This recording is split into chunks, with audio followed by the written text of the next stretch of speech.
Avant de faire sa rentrée théâtrale dans la pièce Interruption, la comédienne Pascale Arbiot est venue faire un petit détour sur le plateau de Télématin. Bonjour Pascale Arbiot. Bonjour, Merci bienvenue. beaucoup d'être avec nous. Alors, on va commencer par lire votre horoscope parce qu'il paraît que ça vous détend. Ah ouais. Vous êtes bélier, c'est ça? Non mais justement, c'est un problème, c'est que je crois que je suis née 3 fois sur Wikipédia, à 3 dates Ah, différentes. vous êtes né un Donc, jour... je suis née en juillet en fait, donc je suis cancer. Alors, Ah, merde, attendez, vous avez préparé un truc cancer. sur les béliers, c'est Non, foutu. on lit l'horoscope simplement. Mais je peux Superbe être bélier journée au Ah. cours de laquelle votre forme va être payante dans le secteur sentimental. Réussite, vous pourriez régler avec rapidité une affaire liée au revenu du conjoint. Et forme, tout va bien. Tout va bien. Ok, très bien, merci. C'est un bon horoscope, Ah ça, oui, il est pour très, commencer. très bien. Autre date, vous serez, celle-là, c'est les vraies dates. Hein, Ouais, pas là, sur- c'est- du on va 18 voir. septembre au 5 Ouais. novembre dans la pièce Interruption, Ouais. c'est au Théâtre Antoine à Paris. Interruption comme interruption volontaire de Oui. grossesse, ce sont des témoignages de femmes. Et on a l'impression que l'avortement, s'il est parfaitement légal, reste tabou aujourd'hui dans Ah une bah partie de la société. Mais comment vous l'expliquez, ça? Je ne sais pas. Je pense qu'il y a une autocensure des femmes, mais même au sein des familles. Moi, j'ai une amie très récemment qui n'a pas osé en parler à sa mère. Et quand elle a fini par craquer, sa mère a dit « Mais t'aurais dû m'en parler, j'ai avorté moi aussi ». C'est que ça reste un droit acquis, mais stigmatisé. Je ne sais pas pourquoi, et j'étais très stupéfaite de ce silence absolu.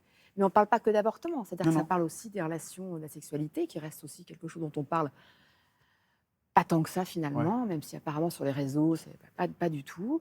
Du silence intrafamilial. Dans un couple aussi, les hommes ne savent pas quoi faire. Savent pas. C'est un spectacle qu'on a joué une fois déjà et on était aussi assez fascinés par la Dans une réaction époque des... d'hypercommunication, c'est des sujets sur lesquels on communique de plus en plus difficilement, finalement. bien On fait sûr. du bruit autour, on n'en parle pas. Ou alors on en parle, mais toujours par un prisme ou politique ou de loi ou maintenant religieux. Oui, bien sûr. euh, Et vous disiez que les hommes présents à la première, Ouais. la première avaient été très touchés par le sujet, finalement. Oui, très touchés, ont beaucoup ri et surtout on dit mais en fait il faut qu'on en parle même à nos meufs, il faut que j'emmène Mes mon filles, fils, ouais. mes filles. Enfin, oui, parce que c'est simple. En fait, c'est à partir du moment où c'est pas imposé idéologiquement, ça reste des témoignages incarnés. C'est du théâtre. C'est d'abord des personnages. Et en fait, c'est des histoires vraies. Mais on les incarne. Il y a des femmes qui arrivent sur le plateau. Alors moi, je suis un fil conducteur. Je raconte l'histoire d'Eva, qui elle a avorté 2 fois, devenue maman et a voulu écrire un roman qui était paru chez Stock il y a quelques années, qui s'appelle Interruption. Et en voulant écrire ce roman, elle s'est rendue compte qu'en fait, toutes ses copines avaient besoin d'en parler. Mais là, même en arrivant ici, je commence à parler du sujet. Tout le monde a besoin d'en parler. Et quand vous étiez jeune, vous avez grandi, vous avez fait vos études dans une école de filles à Neuilly-sur-Seine. Est-ce que c'est un sujet que vous abordiez en Une tant que école fille de... Non, filles. une école de filles. Ah, j'ai quoi de ski? Je disais, oh, Oui, à Neuilly-sur-Seine, À Neuilly. c'était avant le réchauffement Putain. climatique. excusez-moi. Oui, Parce qu'une école de filles entre filles, quand même, on en parle un peu de ouais, sexualité on parle, et mais d'avortement. En fait, l'avortement, non. Non. Donc Non, c'est drôle. Non, j'ai une copine qui a dû avorter, mais elle me l'a dit bien après.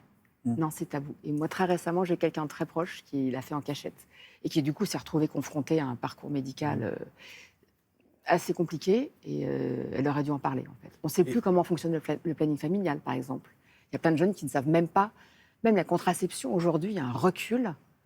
Il y a un recul. Ce sont des sujets lourds, ce sont des sujets graves. Ouais. Mais vous avez dit tout à l'heure, j'ai pas vu la pièce, moi. Vous Mais avez oui. dit, on rit. oui, c'est léger. Oui, parce que c'est des témoignages très libres, très vivants, réels. Donc, il y a des femmes qui vous racontent des choses très cocasses, des choses assez poignantes, des choses très trash, et puis par moments, des trucs très, très, très, très drôles. Il y a beaucoup d'humour. Et les femmes, quand elles parlent d'elles-mêmes, elles ont beaucoup d'autodérision. On a tous, quand on parle même des douleurs qu'on a vécues, on n'en parle jamais. On ne revit pas l'instant, on prend du recul. Quand on parle de nos accouchements, on en rit, et pourtant... Parfois, on pleure. Hein, Parfois, on pleure, mais... c'est un recul et une intelligence nécessaire. Est-ce que vous diriez que c'est une pièce d'utilité publique? Oui, et puis de joie publique aussi, parce que c'est pas... Ouais. Faut pas C'est- se tromper, c'est pas un truc plombant. C'est un spectacle. Ouais, ouais. Donc, il y a des personnages, il y a Ouais. des vidéos, il y a des archives, mais il y a aussi des femmes qui arrivent de la salle et qui parlent. Oui. Moi, je Qui suis prennent la tout le parole temps. du On prend la public. parole et on est des personnages avant tout. Donc, c'est du théâtre, c'est incarné. Et il y a beaucoup d'hommes dans la salle ou pas? Ah ben, dans le public? Ouais. Oui. C'est vrai. Alors moi, je vous dis sincèrement, j'avais le trac. Quand j'ai vu, il y avait des hommes. Ce qui est bête. Pourquoi penser qu'il n'y avait que des femmes dans le Oui, public? mais Il y a des- ouais, c'est vrai. Non, mais encore un c'est- cliché qu'on a en tête. Et mais, moi mais aussi, je l'ai eu, comme quoi Ouais. je m'auto-censure moi-même. Et il y avait le père aussi de l'auteur. Et je me suis dit, quand je vais dire des trucs, parce que ça le concerne Et indirectement. oui. Et il l'a appris en regardant la pièce? Ou il le savait? Ils savaient, mais ils avaient lu le bouquin surtout, Ouais. mais ils n'avaient pas parlé. Et là, après, moi, j'ai vu les parents de Sandra venir me voir. On a parlé. Le père m'a pris dans ses bras.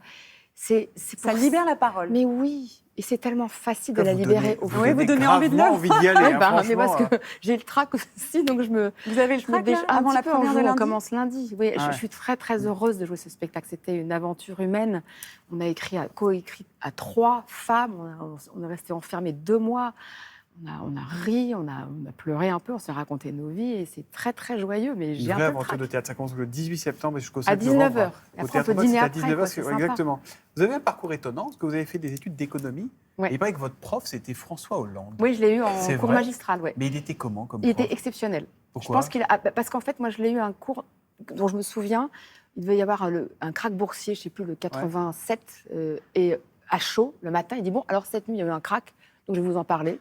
Et là, paf, une dextérité dans l'analyse à chaud d'un événement que nous, on ne comprenait pas très bien. Il était brillantissime. Et alors, il paraît que Ouais. vous avez voulu, vous, devenir présidente du Fonds monétaire international, le FMI. J'ai D'où voulu est venue faire plein de cette trucs. idée? Je ne sais pas. Je ne sais pas. Parce que je sais pas, je pense que j'avais... et pareil, je me suis autocensurée.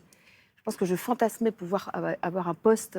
À haute responsabilité. et puis après, je ne sais pas, la vie fait qu'on oublie, on n'ose pas. Nous, on est assez contents que vous soyez comédienne. Hein, honnêtement, mais... Moi aussi, parfois, je me dis, oula, c'est compliqué. Mais donc, non, c'est je suis vrai, vous contente. vouliez devenir présidente du Oui, FMI. mais j'ai voulu faire plein de trucs. Après, je voulais être chanteuse d'opéra, Ouais. parce que j'avais pris des cours et j'adorais ça. Après, je pense que tout ça demande beaucoup d'engagement. Et moi, j'aime bien le dilettantisme que me permet mon métier.